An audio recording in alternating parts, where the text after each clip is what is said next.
All right, hi folks. I am recording this video. This class was supposed for Wednesday, for tomorrow, for the 22nd, I believe. Yes, for 22nd. But since you guys want to leave early because it's Thanksgiving, who don't want to? So I'm recording this video. I will upload this video to Canvas. But please promise me you do watch this video because last time I recorded something, and a lot of students don't watch it. Don't do this. Please do watch it. See? Okay. All right.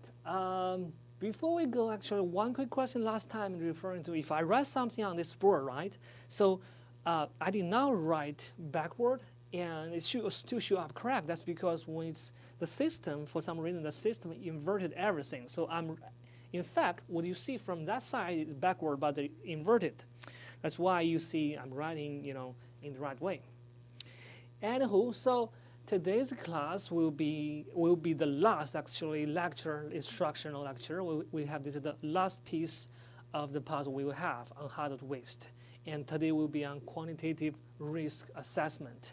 And after this, the next class, which is next Monday, will be a review session, and we will have an exam on that next Wednesday. I hate to have exams, giving you guys exams after Thanksgiving, but hey, this is what I have to do. And the final exam, as far as I know, is October the 4th. And homework is due next Wednesday on November the 27th. Oops, sorry, not next Wednesday, it's 27th. Anyhow, so, all right. So today's topic, we are going to talk about quantitative risk assessment. The expectation today is basically just understand what's risk assessment, understand the four components in risk assessment. And one of the things I would like to stress is dose response curve. It's kind of like really important one. I hope to understand those relationships. And there will be some calculation here. There will become calculation on chronic daily input, CDI, and calculation on risk for carcinogens, and hazard index for non-carcinogens.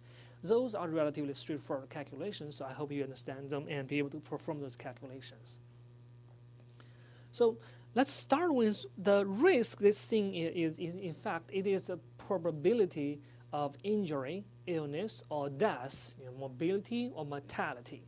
There's no unit on this. It's essentially just a probability, just a percentage what you got, got injured or got ill or something like that. So the risk you can calculate relatively. If you know everything, you can calculate risk straightforward. For example, we're all going to die. So our lifetime risk of death is 100%. It's 1. You have to die someday. Maybe later, but you have to die. So the risk is 1. That's for sure. But if you do other calculations, if you do, for example, in 2001, we have 500,000 cancer deaths, around approximately 4 million total deaths, which will give you a mortality rate of 0.14. And if you divide it by 75, which is the life expectancy, actually the real life expectancy is a bit higher now, but let's use 75.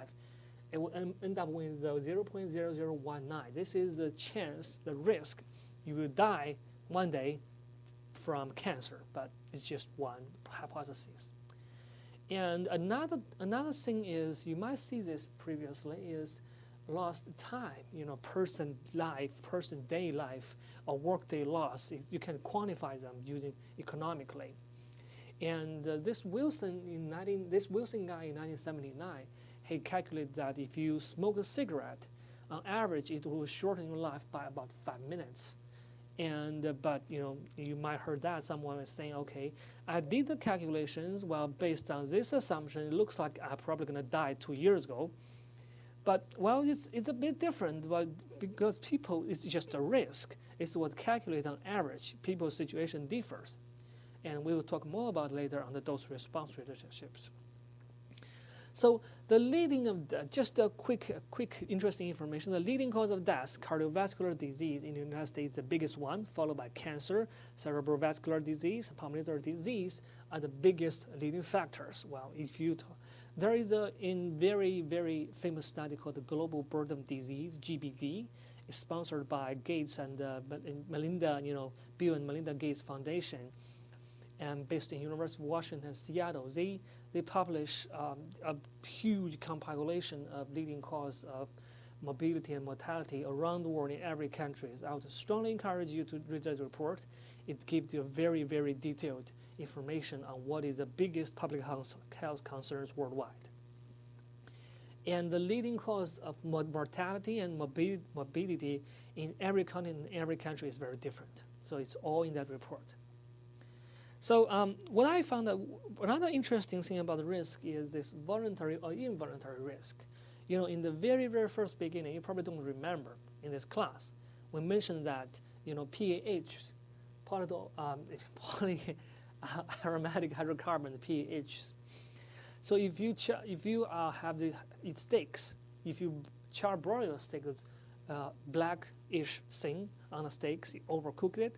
Now those contain a lot of PAH. If you eat 3 ounces of charbroiled steak every day, and your cancer risk increase to about 0.5, that's percent, 0.5%. It's pretty significant increase. So, but it depends on situation. For me, I would take this risk because I really like barbecue. Anyhow, now this is, of course, voluntary because, you know, I like barbecue, I like steaks, so I would rather, I can take this risk. I'll take it, I'll eating it. But smoking is also voluntary, but it's definitely avoided to, you know, to not smoke. Because if you look at this risk, that's increased by like 120%, something like that. It's really great. And anyhow, so another thing about this is controlled toxics. You know, the air toxics are in the air, as you know. We went through a lot of this before, and this you have no control over. It's like you walk outside, you have to breathe the air, and you can carry, you know, technically you can carry a big filter with you to avoid this inhalation, but you don't see that. You don't see people do that. So this you have no control over, but still it's a big risk, a slightly big risk, but you still need to do something about this. That's why that environmental policies, especially to air, comes in. Now that's on the risk. So people's perception of risk, you know, risk is just this chance of getting certain adverse outcomes, you know, illness, or death, something like that. But people's perception is very different. We mentioned, you know, if you buy a Powerball, you have one in many billions of chance of getting the jackpot, but it's basically worthless investment. But you see many people buying that, especially when the, you know, when the prize becomes, you know, $1 billion. You have to.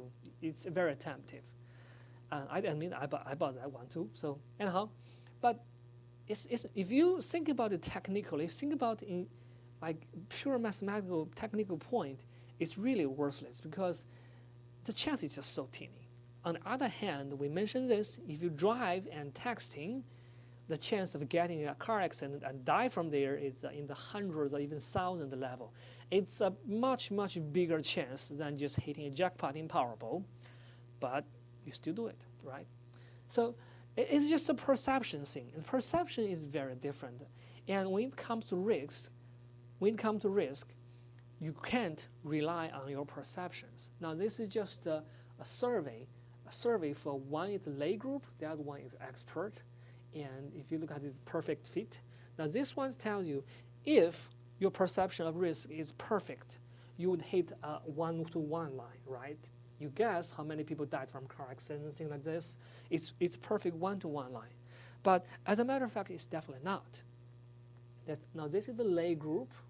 And as you can see from here, now their perception of risk is kind of has some certain linear relationships, but the slope is really flat. When the real slope should be like this. When it comes to expert, well, it's a bit better, but still it's far away from the 1-to-1 perfect, you know, real world situation. So when it comes to risk management, you cannot rely on perception. You have to do, you know, rely on the hard code science, hard code data.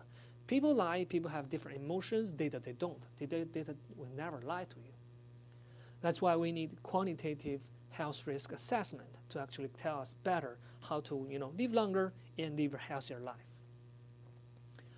So when it comes to quantitative health risk assessment, there are 4 steps. The first step is hazard identification, and we'll focus a little bit on environmental law here, which contains a lot of information on the identification of hazardous materials. The second one is exposure assessment. It's rely on environmental science and engineering. The third one is risk assessment. The first one is risk management. Essentially, this is a circle. You start with hazardous. You identify what chemical give you risk, give you health risk. Then you just access, go through an assessment to tell you how much people are exposed to these hazardous chemicals. And then based on the exposure, you calculate, quantitative estimate what is the risk associated with this exposure. Is it unbearable, or is it's okay, it's just teeny risk? So finally, you do something in risk management, even from the law, from policy. You do all kinds of management actually to reduce, to see if it's worth it, to reduce the risk, which then go back to the beginning. You restart the cycle again. This is the cycle. Start with how to identify what kind of chemical we are looking at. Then through exposure assessment, work closely with dose response assessment, go to risk characterization, tells you how much risk, because of this exposure, then develop certain policies actually to mitigate such exposure, to mitigate